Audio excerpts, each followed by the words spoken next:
Halo sahabat TPG, perkenalkan, nama saya Yasinta Elva Fajarwati. Saya dari kelas PGSDJ, PPG Prajabatan dari LPTK Universitas Sanata Dharma. Di sini saya akan menyampaikan mengenai tahapan perkembangan peserta didik yang harus diketahui oleh pendidik. Peserta didik yang diobservasi yaitu kelas 5 dengan usia 11 tahun. Setiap peserta didik mempunyai perkembangan yang berbeda-beda. Yang pertama, saya akan membahas mengenai teori perkembangan kognitif yang dikemukakan oleh Jean Piaget.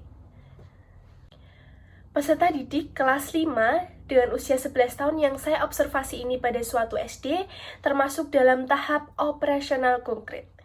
Mereka sudah mempunyai keberanian dalam berpendapat, memimpin kelas, dan bertugas memimpin upacara maupun senam. Nah, dalam mengerjakan soal matematika, operasi pecahan, yang konsepnya sering terbolak-balik antara pembagian perkalian dan pengurangan penjumlahan. Setiap pagi atau saat istirahat, mereka bermain permainan tradisional bersama teman-teman di halaman sekolah. Dalam pertemanan, mereka bisa membaur satu sama lain tanpa membeda-bedakan. Sedangkan untuk pengalaman saya, pada usia 11 tahun saya sudah sering menjadi dirigen setiap kegiatan upacara bendera pada hari Senin.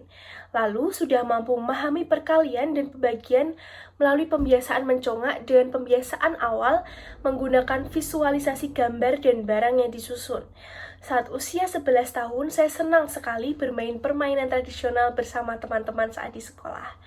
Selain itu, saya mampu berkolaborasi dengan teman dan literasi melalui bacaan tentang tata surya, budaya Indonesia, dan berbagai buku melalui pembiasaan baca di rumah. Yang kedua, saya akan membahas mengenai teori perkembangan sosioemosional yang dikemukakan oleh Bronfenbrenner. Di sini terdapat 5 sistem. Yang pertama, mikrosistem, yang kedua, mesosistem, yang ketiga, ekosistem, yang keempat, makrosistem, dan yang kelima, kronosistem. Yang pertama, saya akan membahas terlebih dahulu mikrosistem. Bagi Bronfenbrenner, siswa bukanlah penerima pengalaman yang pasif, melainkan seseorang yang berinteraksi secara timbal balik dengan orang lain dan dapat membantu mikrosistem tersebut.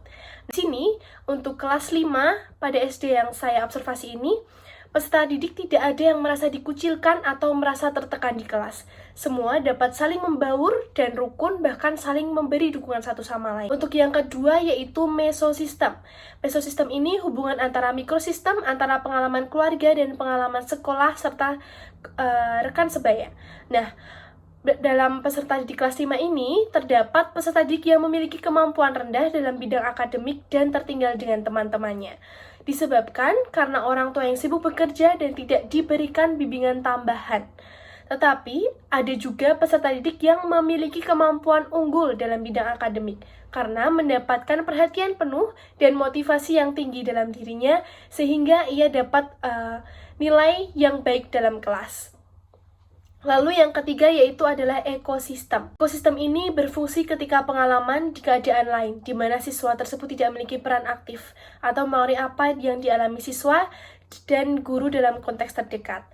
Dalam ekosistem ini, hampir semua peserta didik di kelas 5 mempunyai pembawaan yang humoris dan jarang meluapkan emosi mereka. Dalam menghadapi situasi apapun, mereka dapat mengontrol emosi mereka dengan baik. Tentu, hal ini juga dipengaruhi dari faktor lingkungan sekitar dan keluarga. Lalu yang keempat yaitu adalah makrosistem. Nah, dalam makrosistem ini melibatkan budaya yang lebih luas.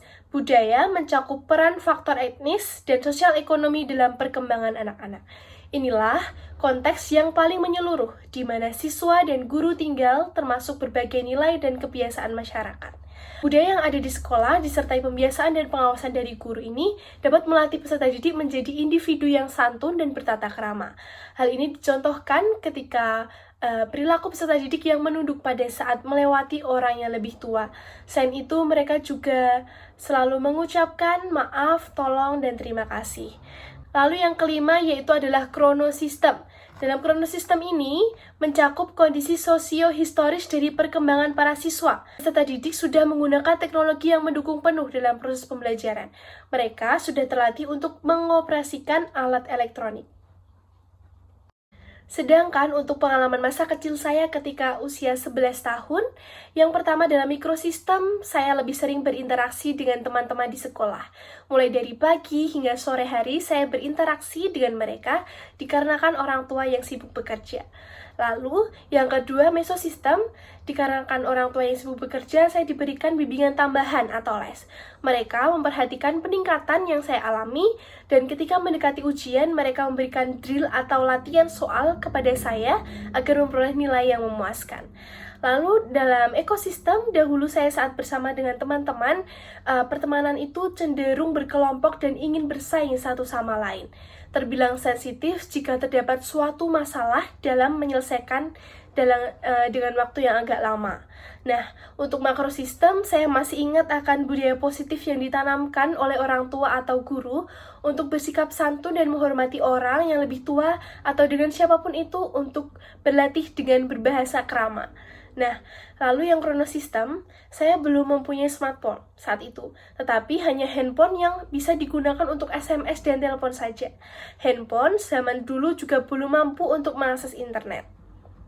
Yang ketiga yaitu adalah teori perkembangan sosio-emosional menurut Erik Erikson. Peserta didik yang berusia 11 tahun termasuk dalam tahap keempat oleh Erikson yang disebut sebagai industry versus inferiority.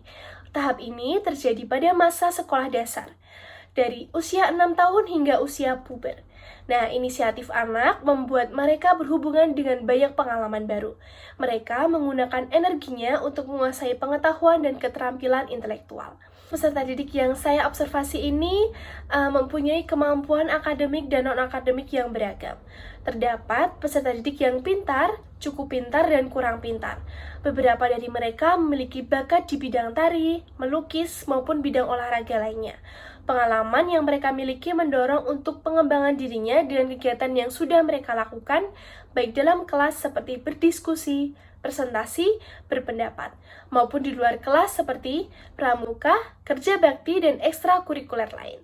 Dengan mengikuti berbagai kegiatan tersebut, mereka dapat meningkatkan rasa percaya diri mereka. Lalu, untuk pengalaman masa kecil saya, pada saat usia 11 tahun, saya suka sekali berimajinasi tentang banyak hal, seperti cita-cita, keinginan, dan lain-lain.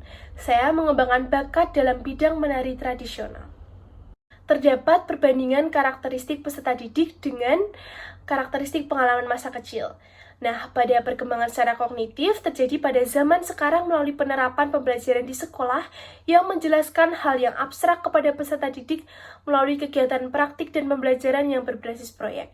Namun, dalam penerapannya, guru lebih ke textbook ketika pembelajaran berlangsung sehingga peserta didik kurang memahami dan mengetahui materi tersebut sehingga bisa saja terjadi miskonsepsi. Selain itu, kehidupan anak-anak pada zaman sekarang berbeda dalam banyak hal. Bila dibandingkan dengan pengalaman masa kecil saya, anak-anak pada zaman sekarang lebih sering menggunakan gadget dan menyebabkan kurang memiliki waktu untuk berkomunikasi dengan kerabat dekat mereka. Lalu, bagaimana solusi penyelesaian yang dilakukan untuk peserta didik kelas 5 tersebut, yaitu guru dapat memperkuat konsep dalam setiap materi pembelajaran agar tidak terjadi miskonsepsi. Yang kedua, guru dapat memberikan pengalaman belajar secara eksperimental berkelompok dengan menggunakan media yang konkret berdasarkan langkah-langkah pembelajaran yang telah ditetapkan. Lalu yang ketiga, meningkatkan keaktifan diskusi kelompok yang dilakukan secara acak agar peserta didik dapat bersosialisasi. Selanjutnya, pada peserta didik yang mempunyai kemampuan akademik yang rendah, dapat mengomunikasikan dengan orang tua untuk bekerja sama dalam memberikan bimbingan di rumah.